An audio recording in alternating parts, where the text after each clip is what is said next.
The ranch gate hung crooked on its hinges, creaking in the Montana wind like a lonely song nobody wanted to hear. Sarah Mitchell stood on her front porch at dawn, coffee cup trembling in her hands, watching the sun paint the mountains gold while her heart remained gray.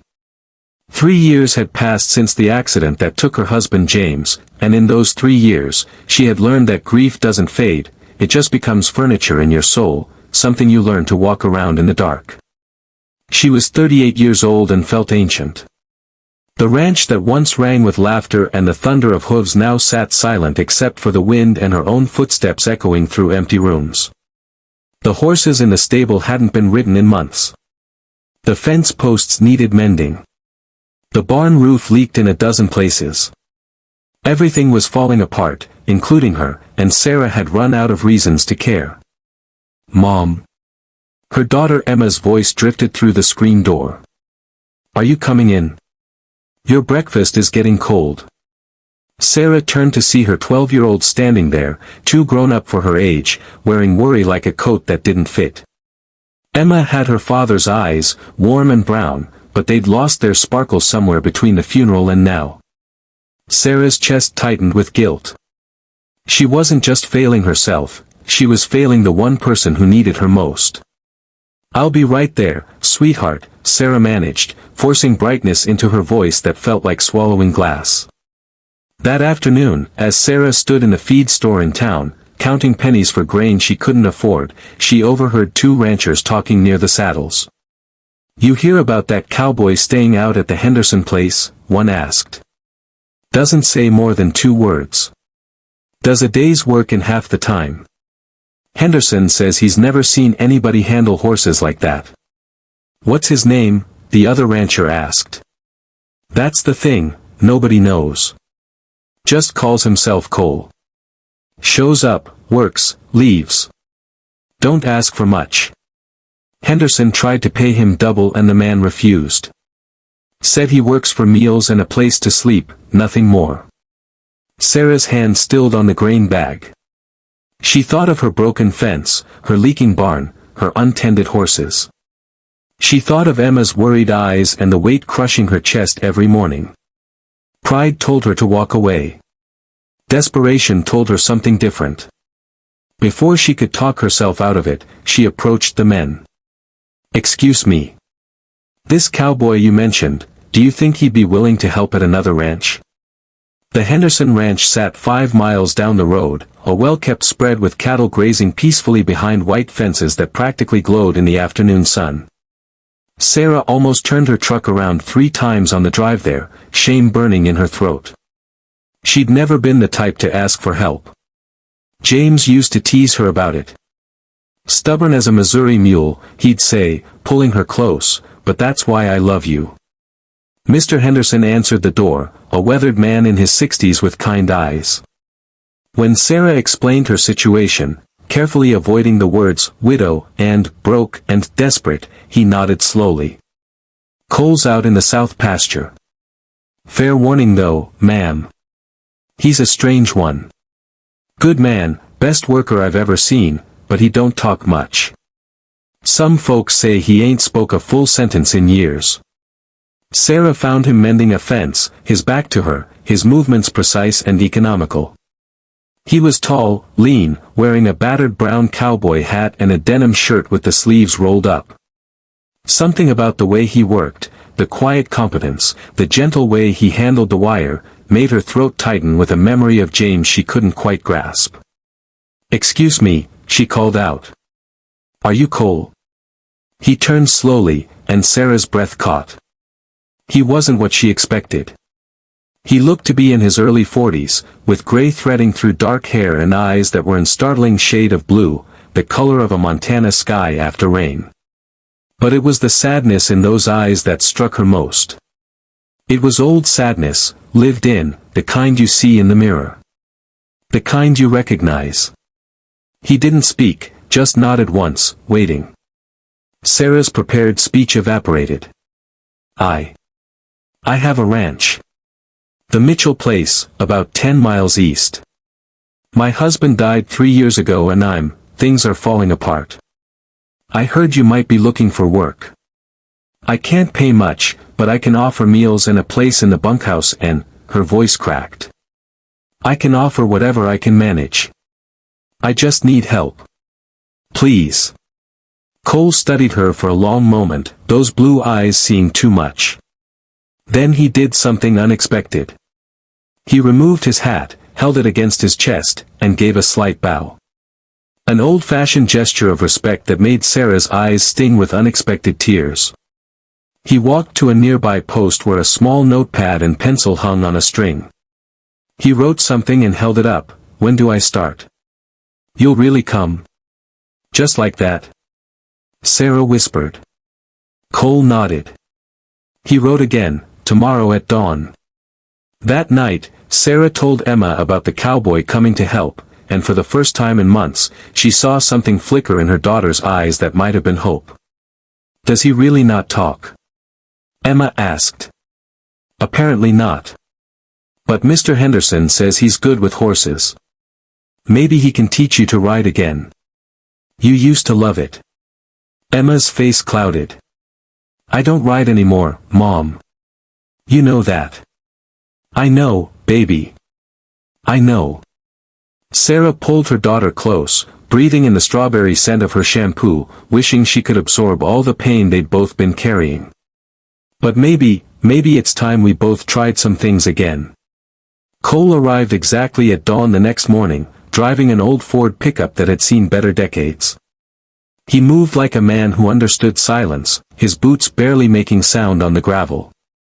Sarah met him at the porch, suddenly self-conscious about her unwashed hair and coffee-stained shirt. "Coffee?" she offered.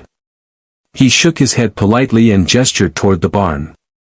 Sarah showed him around, the leaking roof, the broken stalls, the horses that had grown skittish and wild without proper attention, the fence that seemed to be held up by hope and prayer.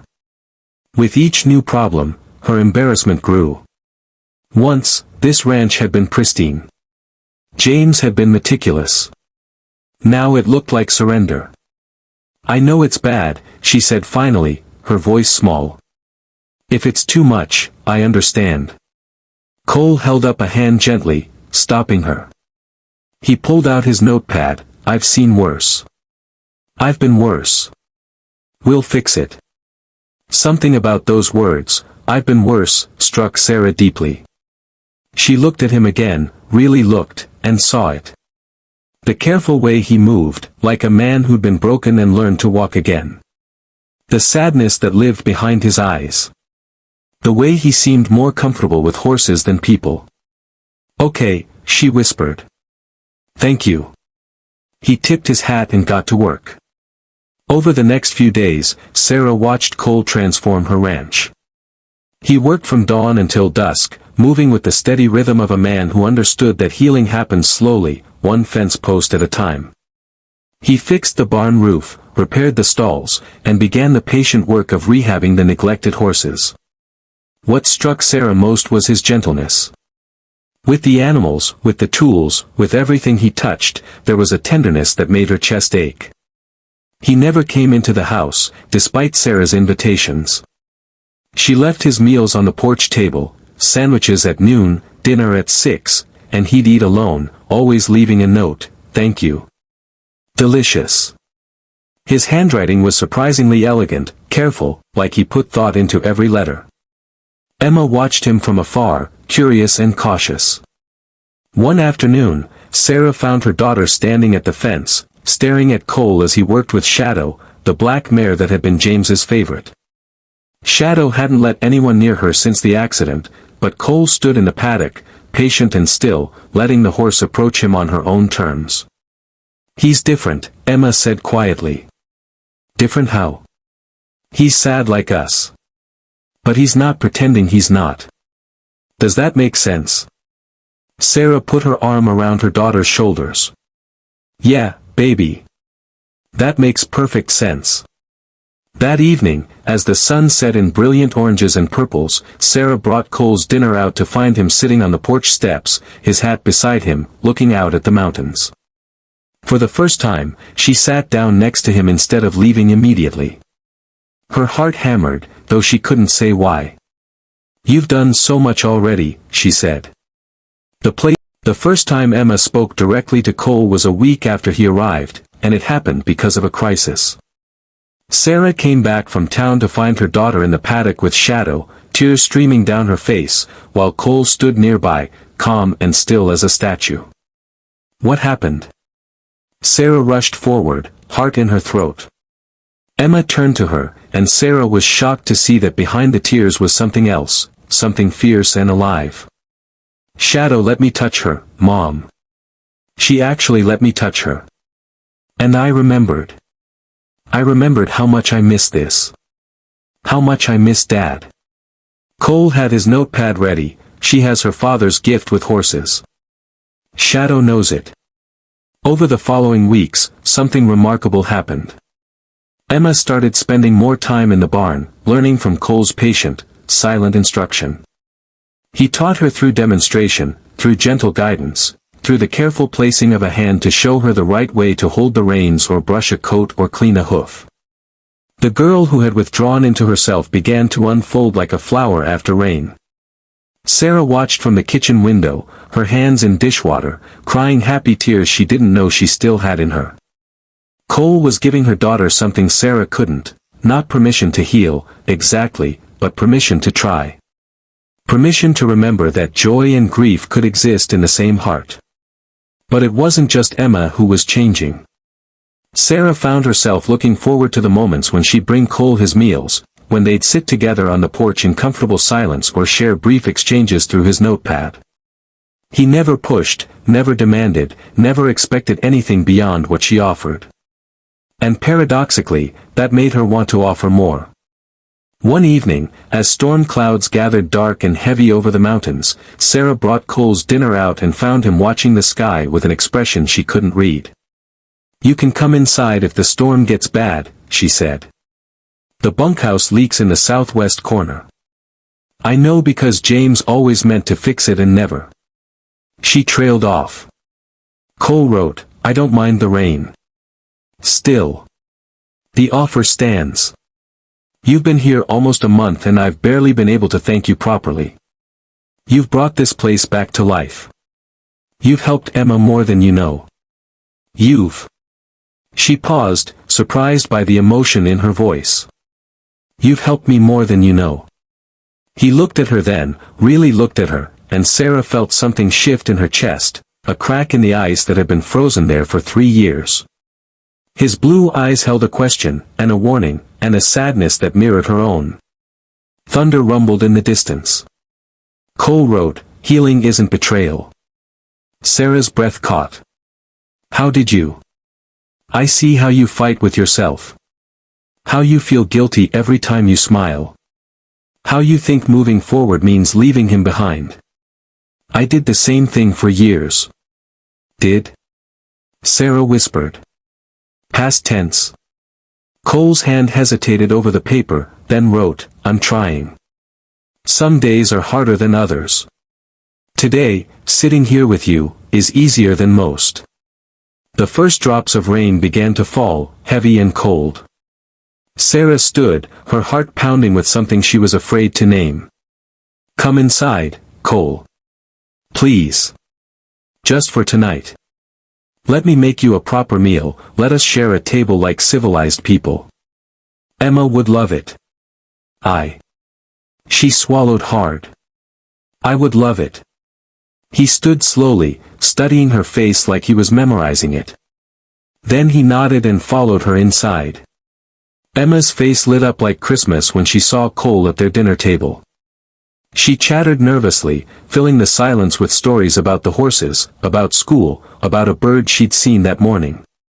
Cole listened with complete attention, occasionally writing responses that made Emma giggle. Sarah cooked with shaking hands, hyper-aware of his presence in her home, this quiet man who'd walked into their broken world and somehow started putting pieces back together. Over pot roast and potatoes, James's favorite meal, Sarah realized with a pang, they shared the kind of evening Sarah thought she'd never have again. Normal. Warm. Almost like a family. When Emma excused herself to do homework, the silence that fell wasn't awkward.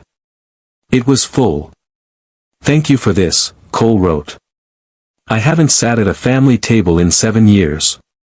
Thank you for saying yes, Sarah said. I haven't wanted anyone at this table in 3 years. The rain drummed against the windows. The kitchen light made everything soft and golden. Sarah poured coffee and they sat together, not speaking, not needing to. After a while, Cole pulled out his notepad and wrote something longer than usual. He hesitated before sliding it across to her. Sarah read, I came here because I heard about a widow with a broken ranch and a broken heart, and I thought maybe I could fix the ranch, at least. But you've done something I didn't expect. You've reminded me that I'm not just a ghost moving through other people's lives. You've reminded me that maybe I deserve to heal too. That maybe it's not selfish to want to feel alive again. You and Emma have given me something I thought I'd lost forever. Hope. Sarah's vision blurred with tears. Cole, He reached across the table, slowly, giving her time to pull away.